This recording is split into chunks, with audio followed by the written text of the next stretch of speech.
शाबाश। Plane mirror, अभी मैं प्लेन मिरर से समझाऊंगा, बाद में स्फेरिकल मिरर से भी समझाऊंगा। mm dash represent as plane mirror. This is silver coating again, silver coating. This is reflecting surface. ये आपको हमेशा याद रखना है, कौन क्या है, रिफ्लेक्टिंग सरफेस। उसके बाद हम क्या लेते हैं, एक इंसिडेंट रे जो ओब्लिकली स्ट्राइक करते हैं एट पॉइंट ऑफ इंसिडेंस। तो यहाँ से हम क्या ड्रा करते हैं, एक नॉर्मल लाइन हम यहाँ से ड्रा करते हैं जो एंगल ऑफ 90 बनाता है, किसके साथ, प्लेन सरफेस के साथ। तो ये है एंगल आई, तो यहाँ से ये वापस हो जाती है एंगल आर। तो ये ए ओ है, शाबाश। तो ये ओ बी है, तो ये ओ एन है, जो मैं बार बार रिपीट कर रहा हूँ। तो पहला लॉ क्या बता रहा है, first law of reflection. First law of reflection, first law of reflection हमें क्या समझाने की कोशिश कर रहा है। फर्स्ट लॉ ऑफ रिफ्लेक्शन हमें ये बता रहा है कि जो इंसिडेंट रे है ए ओ, वो नॉर्मल है, नॉर्मल लाइन जो है, और रिफ्लेक्टेड रे जो है, ये एक ही प्लेन में लाई करते हैं। दैट मीन्स अगर मैं इसी बोर्ड को लूंगा, इस बोर्ड का प्लेन ये है, एक प्लेन ये है।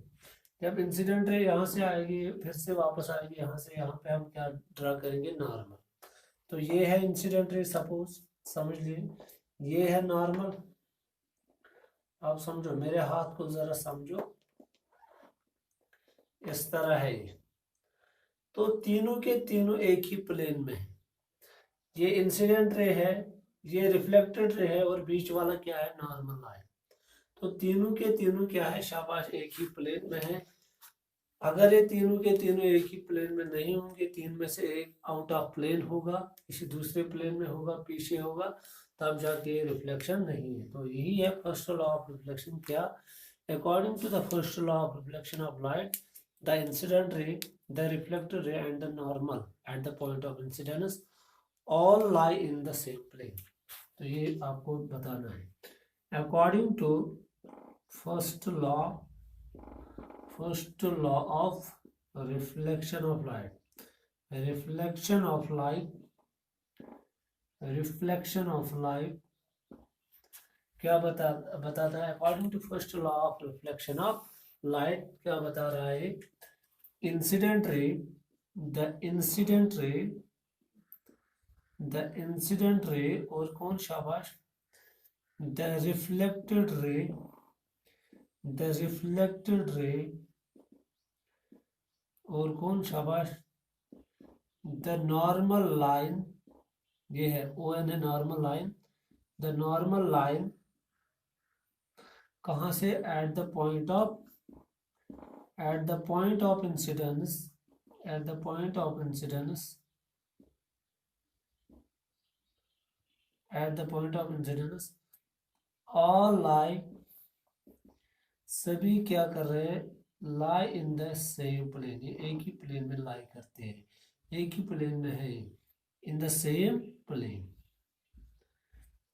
अगर ये सेम प्लेन में नहीं होंगे, तीन में से कोई किसी में भी प्लेन में डिफरेंस आ जाएगी, किसी दूसरे प्लेन में चला जाएगा, इन तीनों में से कोई एक, तब जाके वो रिफ्लेक्शन ऑफ लाइट नहीं है। क्योंकि रिफ्लेक्शन ऑफ लाइट के लिए दो लॉ को फॉलो करना जरूरी है। तो ये था पहला लॉ, आपने समझ लिया होगा। According to first law of reflection of light, the incident ray, the reflected ray, the reflected ray, the normal line at the point of incidence, शाबाश, all lie in the same plane, ये सभी एक ही plane में आने चाहिए। और दूसरा law जो है, second law of reflection, second law of reflection हमें क्या बता रहा है, second law of reflection, second law of reflection हमें बता रहा है कि जो एंगल ऑफ रिफ्लेक्शन होना चाहिए, क्योंकि इंसिडेंट रे तो नॉर्मल के साथ एंगल बनाती है, चाहे वो 30 डिग्री बनाए, चाहे वो 40 डिग्री एंगल पे स्ट्राइक करे। जो एंगल ऑफ रिफ्लेक्शन होना चाहिए, that must be equal to angle of incidence. अगर angle of reflection angle of incidence के बराबर नहीं आया, तब जाके रिफ्लेक्शन, रियल रिफ्लेक्शन नहीं हुई है। क्लियर?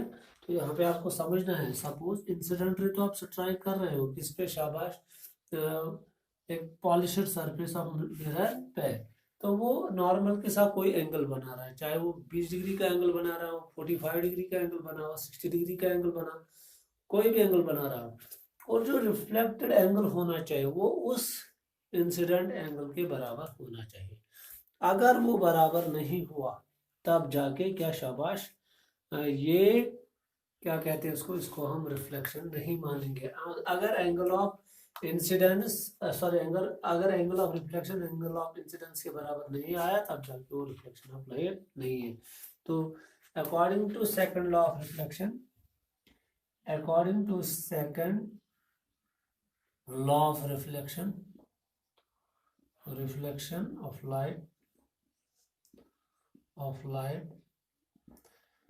क्या लिखना है आपको यहाँ पे, द एंगल ऑफ रिफ्लेक्शन, ये वाला एंगल इसके बराबर होना चाहिए, the angle of reflection, the angle of reflection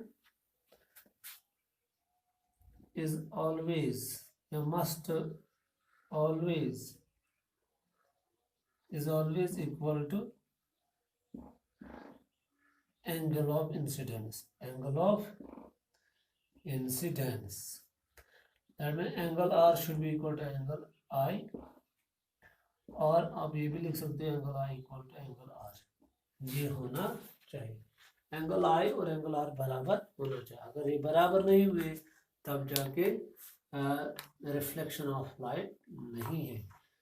अब सवाल है, अगर ये दो लॉज आपने समझे, अब अगर क्या होगा, इंसिडेंट रे जो है अगर वो नॉर्मल लाइन से होकर स्ट्राइक करेगा किस पे, शाबाश, पॉलिश्ड सरफेस पे, ओब्लिकली स्ट्राइक नहीं करेगा, बल्कि उस डायरेक्शन से स्ट्राइक करेगा जिस डायरेक्शन से नॉर्मल लाइन स्ट्राइक करता है किसको, जिस डायरेक्शन से नॉर्मल लाइन प्लेन सरफेस पर है, तो उस टाइम क्या हो जाएगा, दैट मीन्स अगर हम ऐसे कर रहे थे स्ट्राइक, अगर अब आपने इंसिडेंट रे को इस तरह स्ट्राइक किया तो क्या हो जाएगा, तो उस टाइम हम ये मानते हैं कि reflection of laws of reflection follow नहीं होते हैं। क्यों? क्योंकि लॉज ऑफ रिफ्लेक्शन में और एक चीज जो बहुत सारे बुक्स ने मेंशन किया है कि इंसिडेंट, ये थर्ड लॉ वो मानते हैं, incident ray and reflected ray must have different paths, इनकी पाथ क्या होनी चाहिए, अलग अलग, ये एक ही पाथ में ट्रैवल नहीं करने चाहिए। सपोज कहने का मतलब ये, अगर इंसिडेंट रे की डायरेक्शन ये है तो ये इस सिमत से स्ट्राइक कर रहे हैं, तो ये इस सिमत से जा रहे हैं। अब अगर हमने इंसिडेंट रे को क्या किया, नॉर्मली इस पे स्ट्राइक किया, तब जाके ये वापस भी इसी सिमत से आ जाए, इसी डायरेक्शन से आ जाएगी। वही कहने का मतलब ये है कि जो incident ray and reflected ray must have different path, आप ये भी बोल सकते हो मस्ट हैव डिफरेंट डायरेक्शन, इनकी डायरेक्शन क्या होनी चाहिए, अलग अलग। ये भी कुछ किताबें एक थर्ड लॉ के रूप में मानते हैं, वही यहाँ पे भी हो रहा है। अगर आपने कभी कभार आपको क्वेश्चन आता है, अगर इंसिडेंट रे स्ट्राइक करेगी नॉर्मली तो क्या हो जाएगा, एंगल कितना बन जाएगा, शाबाश, एंगल ऑफ इंसिडेंस और एंगल ऑफ रिफ्लेक्शन कितना हो जाएगा, उस टाइम दोनों क्या हो जाएगा, दोनों का एंगल क्या हो जाएगा उस टाइम, 0, क्योंकि इंसिडेंट रे और रिफ्लेक्टेड रे कोई एंगल नहीं बनाएगा, क्योंकि एंगल उस टाइम 0 होगा, तो इंसिडेंट एंगल भी 0 होगा, रिफ्लेक्टेड एंगल भी 0 होगा। दैट मीन एंगल तो होना चाहिए, जब एंगल ही नहीं बना कुछ तो हम क्या मानेंगे, रिफ्लेक्शन नहीं है। दूसरी बात यह है कि जब इंसिडेंट रे नॉर्मली फॉल करते हैं प्लेन सरफेस पे, तो वो उसी डायरेक्शन से वापस भी आ रही है, तो वो उस डायरेक्शन से वापस नहीं आनी चाहिए। तो इसलिए हम ये मानते हैं कि जब भी नॉर्मली फॉल करते हैं on the surface of plane mirror, तो उस टाइम क्या होता है, उस टाइम रिफ्लेक्टेड लाइन जो है, रिफ्लेक्टेड रे जो है, सॉरी रिफ्लेक्टेड रे, वो उसी पाथ से ट्रैवल करते हैं जिस पाथ से इंसिडेंट रे आती है। तो जो एंगल वहां पे बनता है वो क्या होता है, वो जीरो होता है। जब एंगल ही कुछ नहीं बना तो रिफ्लेक्शन नहीं मानी जाती है। दूसरी बात यह है कि उन्होंने एक ही पाथ इख्तियार की, इंसिडेंट रे और रिफ्लेक्टेड रे ने, तो इसका मतलब ये है कि वहां पर डायरेक्शन चेंज नहीं हुई, तो ये भी इसलिए रिफ्लेक्शन नहीं मानी जाती है। तो ये आपको यहाँ पे समझना है। और जो कल का टॉपिक हमारा रहेगा वो होगा ऑब्जेक्ट एंड इमेज। वो ऑब्जेक्ट क्या होता है इस फिजिक्स में, इस लाइट में ऑब्जेक्ट का मतलब क्या होता है, और फिर उस ऑब्जेक्ट की इमेज कैसे बनती है, वो कल के केस में हम पढ़ेंगे। थैंक्स।